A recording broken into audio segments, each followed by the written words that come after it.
बंधु माने पवित्र अक्षय तृतीया उपलक्षे आपण मानकु समस्तंकु मोर हार्दिक शुभेच्छा एवं शुभकामना। आज भिडियोटी बिछा राशि व्यक्ति विशेष मानक पई बहुत गुरुत्वपूर्ण अटे, कारण बिछा राशि व्यक्ति विशेष मानकर जीवन एही पवित्र अक्षय तृतीया ठारू संपूर्ण रूप से बदलिबाक जाउछि।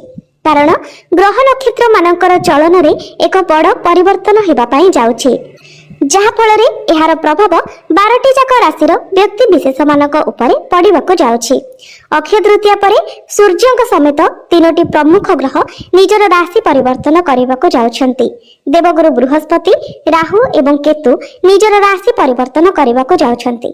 तो 15 मई को गुरु निजर राशि परिवर्तन करिवे एवं 18 मई को राहु केतु निजर राशि परिवर्तन करिवे।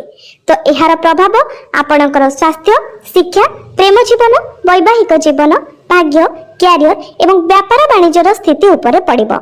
तेबे अक्षय तृतीया परे ए सब क्षेत्र रे आपणकर केउ भली परिवर्तन हेबो, आपणको केते मात्रा रे शुभ फल मिलिबो एवं केते मात्रा रे अशुभ फल मिलिबो, से विषय रे आजिर एही वीडियो रे आमे माने विस्तार भाबरे जानिबा। सेथिपई आपणकर जदि बिछा राशि होइथाय तो वीडियोटी को शेष पर्यंत निश्चय देखंतु एवं वीडियोटी को लाइक करी चैनल टी को सब्सक्राइब करि दियंतु। कमेंट बॉक्स रे भक्ति एवं श्रद्धार सहित जय मां लक्ष्मी, जय श्री विष्णु निश्चय लिखंतु। तो बंधु माने आसंतु आरंभ करिबा आजिर एही कार्यक्रम को, जहां आपणकर जन्म राशि एवं चंद्र राशि उपरे आधारित अटे। तो राशि चक्र 12 गोटी राशि मध्यरु अष्टम राशि हेउची बिछा राशि एवं बिछा राशि राष्ट्राधिपति हेउचंती मंगल। तो बंधु माने अक्षय तृतीया परे आपणक कुंडलीर पंचम भावरे विराजमान रहिबे शनि, बुध, राहु एवं शुक्र। षष्ठ भावरे विराजमान रहिबे सूर्य। सप्तम भावरे विराजमान रहिबे गुरु। आपणकर नवम भावरे विराजमान रहिबे मंगल एवं एकादश भावरे विराजमान रहिबे केतु। तेबे सर्वप्रथम आसंतु जानि नेबा आपणकर स्वास्थ्य किपरि रहिबो एही पवित्र अक्षय तृतीया परे। तो बंधु माने कुंडलीर प्रथम भावटी होइथाय आपणकर स्वास्थ्यर भाव, इम्युनिटी सिस्टम रो भाव एवं आपणकर प्रथम भावर अधिपति हेउछंती मंगल। मंगल आपणकर नवम भावरे विराजमान अछंती। तो मंगल जेहेतु आपणकर त्रिकोण रे बहुत भल स्थान रे विराजमान अछंती, तेनु स्वास्थ्य आपणकर भल रहिबो, इम्युनिटी सिस्टम आपणकर भल रहिबो। किंतु शनि एवं राहु जेहेतु आपणकर पंचम भाव रे विराजमान अछंती, तेनु आपणकर टिके पेट समस्या देखा देई पारे। तो आपणको स्वास्थ्यप्रद खाद्य खाइबार अछि, खाद्यपेय प्रति जत्नवान रहिबार अछि, नचेत आपणकर स्वास्थ्य अक्षय तृतीया परे बहुत भल रहिबो। एबे आसंतु जानिबा आपणकर शिक्षा क्षेत्र किपरि रहिबो एही पवित्र अक्षय तृतीया परे। तो बंधु माने कुंडलीर पंचम भावटी होइथाय आपणकर शिक्षार भाव एवं आपणकर पंचम भावर अधिपति हेउचंती देवगुरु बृहस्पति। तो गुरु आपणकर सप्तम भावरे विराजमान अछंती। मात्र 15 मई को गुरु आपणकर अष्टम भाव को चलन करिवे। एहा व्यतीत आपणकर पंचम भावरे विराजमान अछंती बुध, शुक्र, शनि एवं राहु। तो बंधु माने पाठ पढ़ा तो आपणकर भल रहिबो, किंतु 15 मई को गुरु जेबे आपणकर अष्टम भाव को चलन करिवे तो सेते बेले पाठ पढ़ा को लेके आपण टिके कंफ्यूज होई पारंती।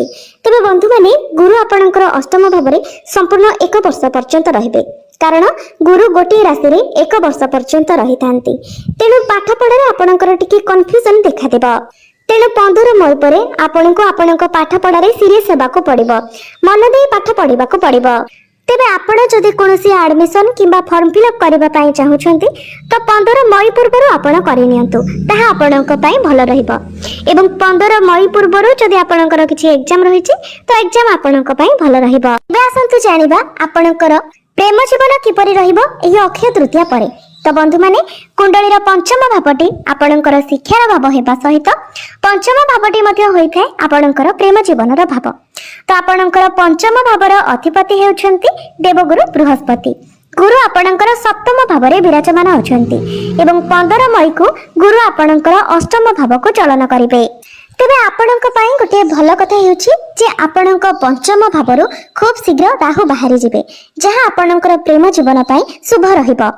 आपण देखिथिबे विगत 1.5 वर्ष हेबो आपणकर प्रेम जीवन रे किछि ना किछि समस्या लागि रहथिला, जहा कि 18 मई परे आपण आपणकर प्रेम जीवन रे किछिटा पॉजिटिव चेंजेस देखिबाको पाइबे। तेबे भी आपणकर पंचम भावर अधिपति गुरु आपणकर अष्टम भाव को चलन करिवे एवं शनि आपणकर पंचम भाव गोचर करुछंती। तेणु आपण आपणक पार्टनर मध्य टिके जिद्दी स्वभाव देखा पाइबे। तेबे एही समय अवधि मध्य आपणकर इंटरकास्ट लव रिलेशनशिप होई पारे। एबे आसंतु जानिबा आपणकर वैवाहिक जीवन किपरि रहिबो एही पवित्र अक्षय तृतीया परे। तो बंधु माने कुंडलीर सप्तम भावटी होइथे आपणक वैवाहिक जीवनर भाव। आपणक सप्तम भावर अधिपति हेउछन्ति शुक्र। शुक्र आपणकर पंचम भावरे उच्चस्थ अछन्ति एवं आपणकर सप्तम भावरे गुरु विराजमान अछन्ति। तो वैवाहिक जीवन आपणकर अक्षय तृतीया परे बहुत भल रहिबो। आपणक मध्यरे भल पाइबा बढ़िबो, तालमेल भल रहिबो, बुझामणा भल रहिबो। आपण दुई जण मिसी केवाडे बुलिबाको जाई पारंती। आपण दुई जण मिसी कोनोसी प्लानिंग मध्य करि पारंती। एबे आसंतु जानिबा सबुठारु गुरुत्वपूर्ण विषय वस्तु आपणकर भाग्य, क्यारियर एवं व्यापार वाणिज्यर स्थिति किपरि रहिबो एही पवित्र अक्षय तृतीया परे।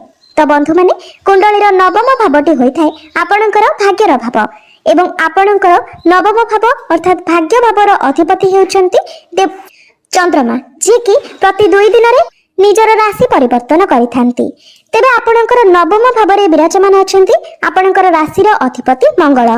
तो अक्षय तृतीया परे आपणकर भाग्य बहुत भल रहिबो। आपणको आपणक भाग्यर सपोर्ट मिलिबो।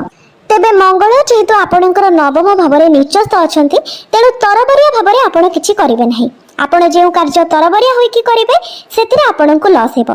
किंतु आपण जदि प्लानिंग करी भल भावरे बुझी चिंती कार्य करंती तो सेतिरे निश्चित भावरे आपण सक्सेस हेबे। एवं आपण जदि शेयर मार्केट स्टॉक मार्केट रे इन्वेस्ट करबा पई चाहुचंती तो 18 मई परे आपण से सब कार्य करिवे ता आपणक पई भल रहिबो।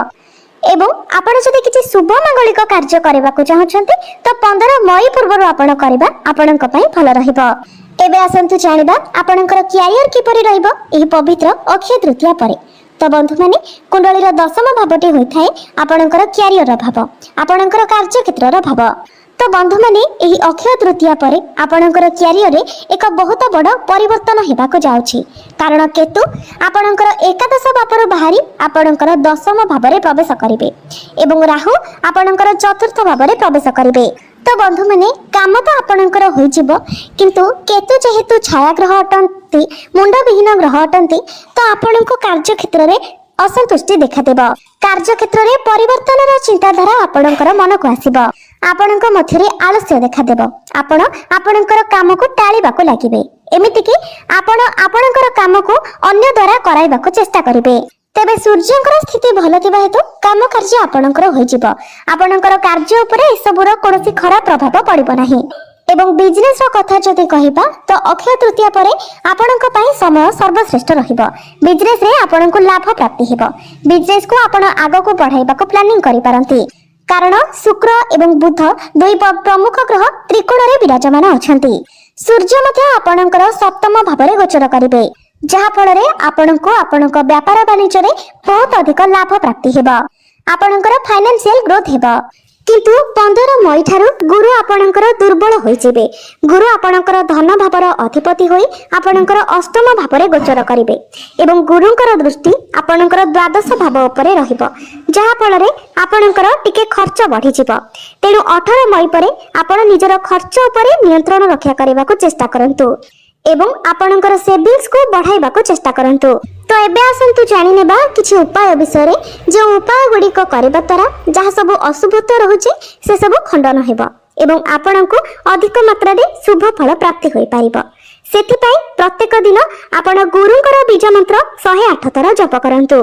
प्रत्येक दिन आपण मंगलंकर बीज मंत्र मध्य 108 थर जप करंतु।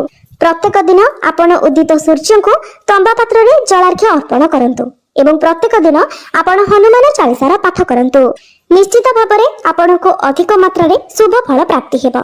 तो बंधु माने आपणकर जीवन मंगलमय हो एहा ही ईश्वरक निकट रे मोर प्रार्थना। धन्यवाद।